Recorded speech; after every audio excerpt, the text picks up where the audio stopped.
আসসালামু আলাইকুম বন্ধুরা, কেমন আছো? আমি আজকে একটা নতুন রেসিপি নিয়ে আসলাম অনেকদিন পরে। তো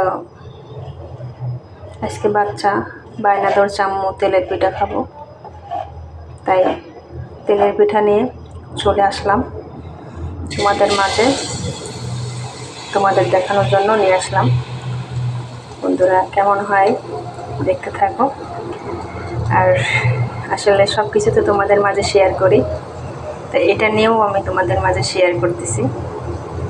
বন্ধুরা, আসলে ছোটোখাটো বিষয় নিয়ে তো তোমাদের বলি, তোমাদের মাঝে আসি, মনটা একটু হালকা হয়, তাই তেলের পিঠা নিয়ে চলে আসলাম তোমাদের মাঝে। তো বন্ধুরা দেখো, একদম ফুলে ফুলে কত সুন্দর হচ্ছে। আমার খুবই খুশি লাগতেছে যে একটা জিনিস বানাইতে লাগলে যদি ভালো না হয় সেটা বানানো মজা লাগে না, আর যদি যেটা ভালো হয় সেটা আসলে বানাইতে অনেক ভালো লাগে। যাই হোক, আজকে তাই তোমাদের মাঝে এটা শেয়ার করলাম। বন্ধুরা, কেমন লাগতেছে তোমাদের মাঝেও? সবাই আসলে শীতের মধ্যে সবাই অনেক কিছুই খাচ্ছে, শীতের পিঠা। তো আমিও ট্রাই করতেছি যে শীতের পিঠাগুলো বানাই বাচ্চাদের খাওয়াবো। তোমরা যদি খাইতে চাও চলে আসো, ভালো লাগবে সবাই একসাথে খাইতে।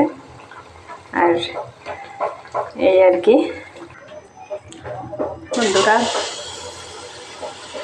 বানাই আর দেখি। দেখো বন্ধুরা, পিঠাটা আগে দেখছি আমার মারে বলছে যে মা তুমি কিভাবে বানাও এটা। তো আসলে মা বলছে যে বউ আগে বাচ্চা কাচ্চার মা তখন বুঝবে যে আসলে পিঠা মাটা কীভাবে বানায়, দেখতে দেখতে শিখে যাবে। তো আসলে কথাটা ঠিক। তো এই কারণে আজকে আমি আমার মায়ের কথা অনেক মনে পড়তেছে, যে মা বলে গেছে যে আসলে যখন থাকবো না তখন তুই নিজেই শিখে যাবে। তো আজকে আসলে কথাটাই, যে যখন মা ছিল তখন আসলে ইচ্ছা করে নেয় যে এটা করবো ওটা করবো। তো আজকে বানাই আর ভাবতেছি যে আসলে আমিও তো শিখে গেছি মায়ের মতন। তো এই জন্য মায়ের কথা অনেক মনে পড়তেছে। তো যাই হোক বন্ধুরা, তোমরাও আমার পাশে থাকো, আমার নতুন নতুন ভিডিওগুলো দেখো, আমার চ্যানেলটা সাবস্ক্রাইব করো। তো তোমাদের মাঝে নতুন নতুন ব্লগ নিয়ে হাজির হব।